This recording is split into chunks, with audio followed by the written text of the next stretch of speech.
Hello there everybody, Sam's Trains here. Welcome back to the railway and welcome to the model railway news for July. There's lots to talk about this month, so sit back, relax, and I hope you enjoy it. So first of all, we're going to kick off with Hornby, and it's not the greatest news from Hornby to begin with, because retailers are reporting that they've been notified that the price of every Hornby product except Humbrol ones is going to be increasing from the 31st of July.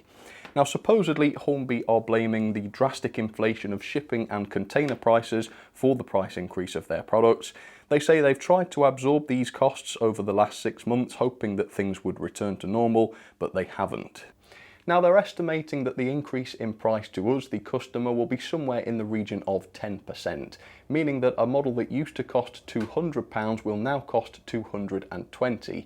Now this is what it is, I mean we can't do anything about it, but obviously as customers we do expect to get what we pay for. So if the price goes up, no matter what the reason, so do our expectations for models to be perfect, more or less. And I certainly will be looking for a noticeable reduction in quality problems on Hornby's next releases. Somewhat more positively, Hornby this month have shared some updates on their upcoming products. First of all, they've showed us the first physical samples of their Mark IV DVT coaches, as well as the buffet and restaurant coach.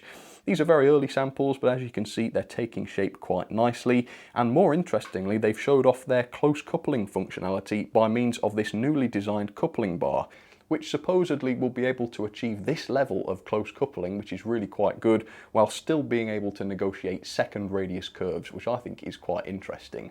Next up, they've showed off their decorated samples of the upcoming Clan class. Now this is not a new tooled model, it has been produced before, but as you can see this does look pretty good. The cab detail looks rather good as well, probably a little bit better than on the Britannia, although maybe a comparison between the two might be pretty good.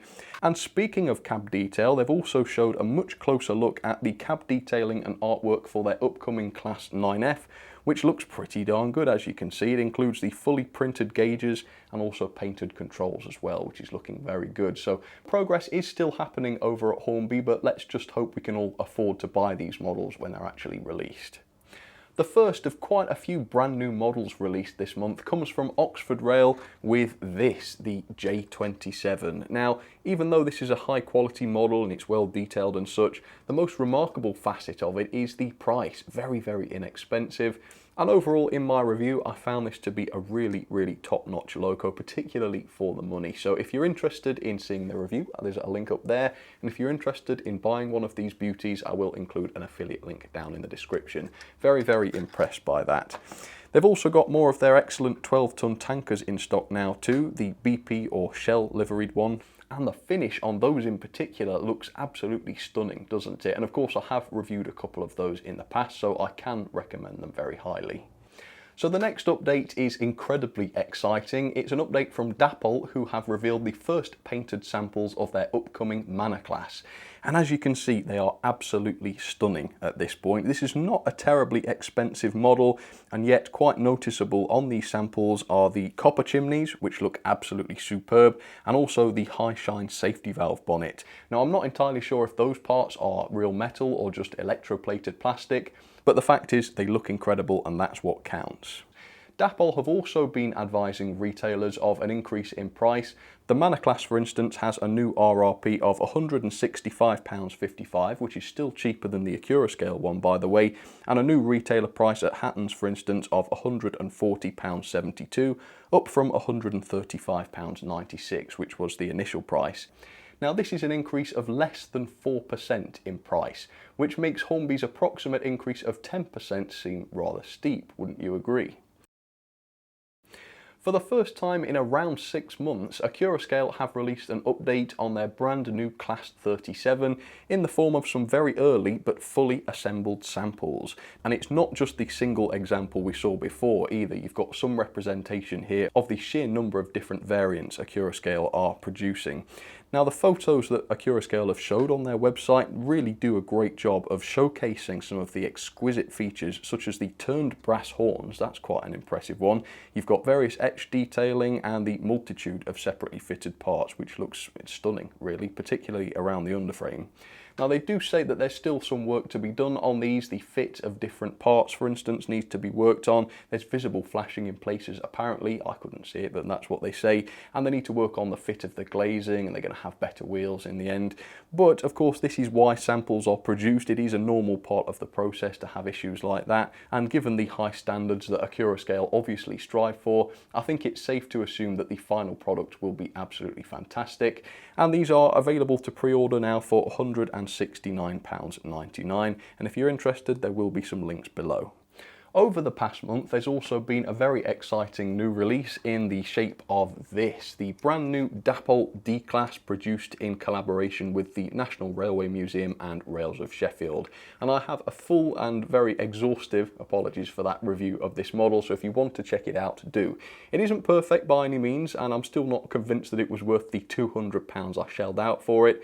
But regardless, it's still one of the most impressive models I've looked at this year, and it's certainly one of my favourite 440s now for obvious reasons.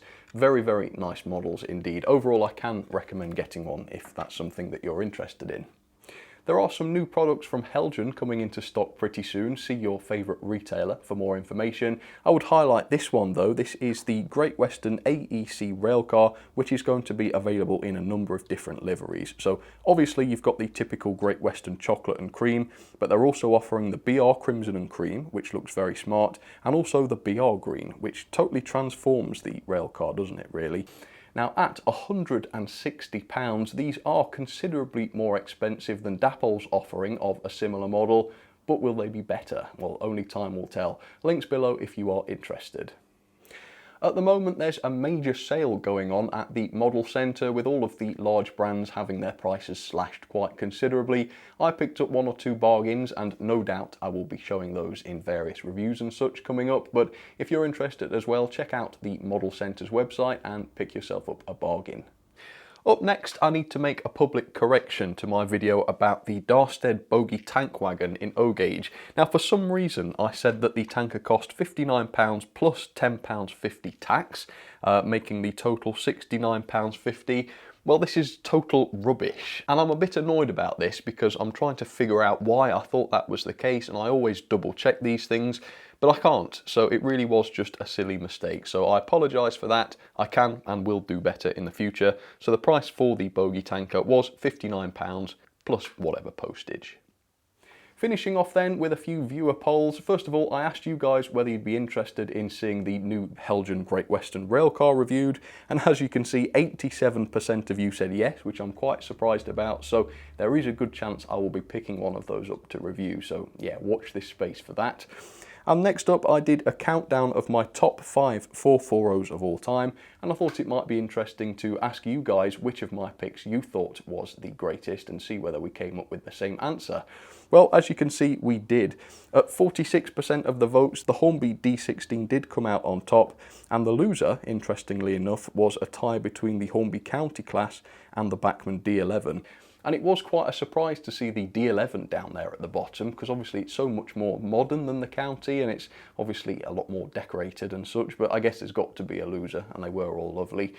Anyway, enough about that. Thank you very, very much for watching. That will just about do it for today. Hope you enjoyed the news. As always, if there's anything I've missed that you think deserves a mention, do comment it down below and I will consider it for a future episode. For now though, once again, thanks for watching. Look after yourselves and I will see you on the next one. All right, cheers folks.